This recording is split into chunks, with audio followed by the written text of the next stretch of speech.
मैं हूं प्रीति सिंह और आप देख रहे हैं हल्ला बोल, जहां हम उठाते हैं जनता के मुद्दे, पूछते हैं सीधे सवाल और दिखाते हैं बड़ी खबर। चलिए शुरू करते हैं आज का हल्ला बोल।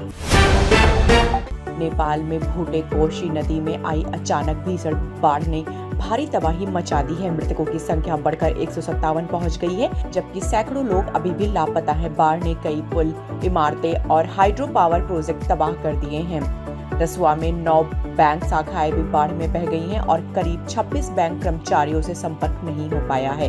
राहत और बचाव के लिए काठमांडू से 49 हेलीकॉप्टर उड़ानें संचालित की गईं। भारत ने नेपाल की मदद के लिए हाथ बढ़ाया है। प्रधानमंत्री नरेंद्र मोदी ने नेपाली प्रधानमंत्री से बात कर हर संभव मानवीय सहायता का भरोसा दिया है। भारत और जापान के आर्थिक रिश्तों की नई ऊंचाई देने की कोशिश तेज हो गई है। वाणिज्य एवं उद्योग मंत्री पीयूष गोयल ने जापानी कंपनियों से भारत में उत्पादन बढ़ाने और यहां से वैश्विक बाजारों को सामान निर्यात करने की अपील की है। गोयल के मुताबिक भारत जापान संबंधों की अगली बड़ी परीक्षा सिर्फ निवेश के आंकड़ों से नहीं, बल्कि व्यापार घाटे को कम करने की क्षमता से होगी। उनकी 3 दिवसीय जापान यात्रा में भारत का बड़ा कारोबारी प्रतिनिधिमंडल भी शामिल रहा। बाजार पहुंच प्रमाणन और पुराने व्यापारिक नियमों से जुड़ी बाधाओं को दूर करना इस यात्रा का अहम उद्देश्य रहा। मोदी मंत्रिमंडल में बड़े बदलाव की अटकलें तेज हो गई हैं। सूत्रों के मुताबिक संभावित विस्तार में युवाओं और महिलाओं को ज्यादा प्रतिनिधित्व दिया जा सकता है। महिला मंत्रियों की संख्या मौजूदा 7 से बढ़कर करीब 12 करने की चर्चा है। वहीं 50 वर्ष से कम उम्र के मंत्रियों की हिस्सेदारी भी बढ़ाने की योजना बताई जा रही है। 40 वर्ष से कम उम्र के नए चेहरे को भी मौका मिलने की संभावना है। 70 वर्ष से ज्यादा उम्र वाले मंत्रियों को हटाने पर भी विचार हो सकता है। प्रधानमंत्री नरेंद्र मोदी के पश्चिम एशिया दौरे से लौटने के बाद योजना को अंतिम रूप दिए जाने की बात कही जा रही है।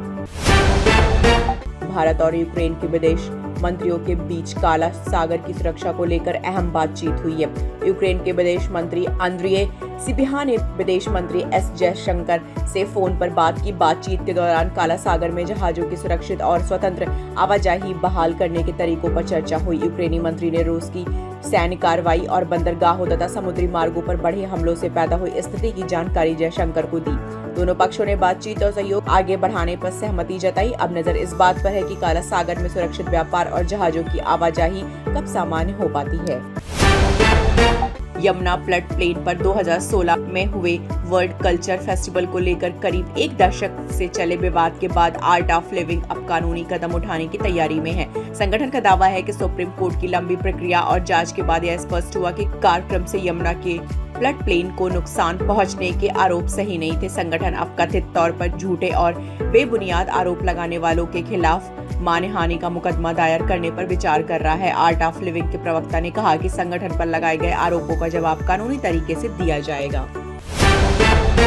जम्मू कश्मीर में उमर अब्दुल्ला सरकार के संभावित कैबिनेट विस्तार से पहले कांग्रेस और नेशनल कॉन्फ्रेंस के रिश्तों में दूरी की खबरें सामने आ रही हैं। कांग्रेस ने फिलहाल सरकार में शामिल होने के स्पष्ट संकेत नहीं दिए हैं। बताया जा रहा है कि नेशनल कॉन्फ्रेंस की ओर से कांग्रेस को सरकार में शामिल होने का प्रस्ताव दिया गया है, लेकिन पार्टी मंत्रियों की परिषद में जाने को लेकर हिचकिचा रही है। पिछले साल राज्यसभा सीटों के बंटवारे को लेकर दोनों दलों के बीच मतभेद सामने आए थे। अब कैबिनेट विस्तार के बीच या राजनीतिक दूरी गठबंधन के लिए नई चुनौती बन सकती है।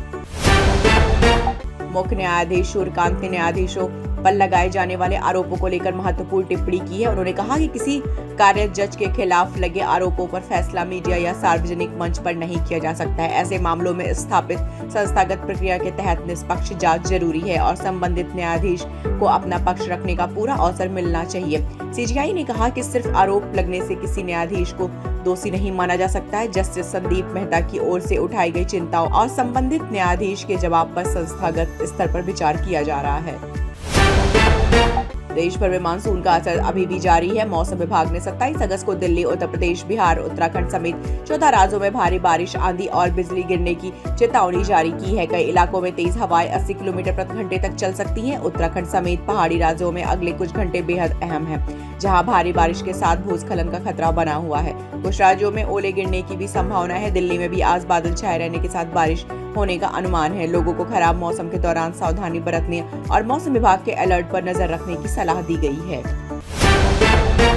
दिल्ली प्रीमियर लीग में क्रिकेटर देव चौधरी को लेकर विवाद खड़ा हो गया है। न्यू दिल्ली टाइगर्स के लिए खेल रहे देव पर सोशल मीडिया पर आरोप लगाए जा रहे हैं कि उनकी क्रिकेटिंग प्रदर्शन के बजाय रसूखिया सिफारिश के आधार पर टीम में जगह मिली। हालांकि इन आरोपों को स्वतंत्र पुष्टि नहीं हुई है।